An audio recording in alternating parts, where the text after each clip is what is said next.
సామెత 12:3 భక్తిహీనత వలన ఎవరనూ స్థిరపరచబడరు, నీతిమంతుల వేరు కదలదు. మనిషిని స్థిరపరచకుండా చేసేది భక్తిహీనతే. భక్తిహీనత, బుద్ధిహీనత అనేది మనిషిని స్థిరపడనివ్వదు.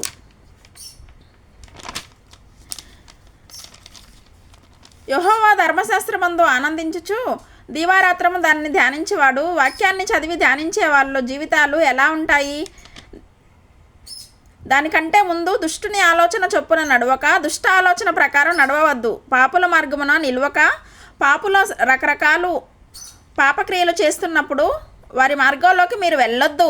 అపహాసకులు ప్రక్కన కూర్చుండక, అంటే అపహాసం చేసేవారి పక్కన మీరు కూర్చోవద్దు. మరి ఈ 3 పనులు చేస్తే సరిపోదు. 4వది, యెహోవా ధర్మశాస్త్రమందు ఆనందించుచు దీవారాత్రము దానిని ధ్యానించేవాడు ధన్యుడు. అతడు ఎవరు ఈ వాక్యాన్ని ధ్యానించే వ్యక్తి. ఆనందంగా దేవుని వాక్యాన్ని ధ్యానించే ఉంటారే, అతడు నీటి కాలువల యొరను నాటబడినదై ఆకు వాడక తన కాలమందు ఫలించే చెట్టు వలె ఉంటాడు. నువ్వు ఫలించే చెట్టు వలె ఉంటావు. మీరు పచ్చగా ఉండాలనేది దేవుని చిత్తం. మీరు వర్ధిల్లాలని ప్రభు కోరుచున్నాడు. అందుకే అంటాడు, నీతిమంతుల వేరు ఎండిపోదు. మనం ఒక చిన్న కీర్తన పాడుకుందాం దైవజనమా. దుష్టుల ఆలోచన చొప్పున నే నడువక, పాపుల మార్గమున నేను నిలవక, అపహాసకులు కూర్చుండ చోట కూర్చుండగా, నీ వాక్యమునే నిత్యము ధ్యానింతును.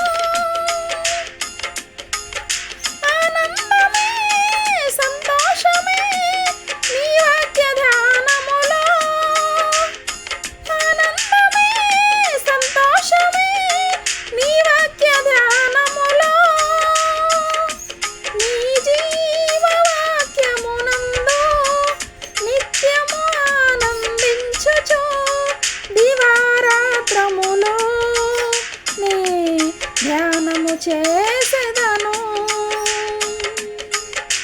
నీ జీవవాక్యమునందు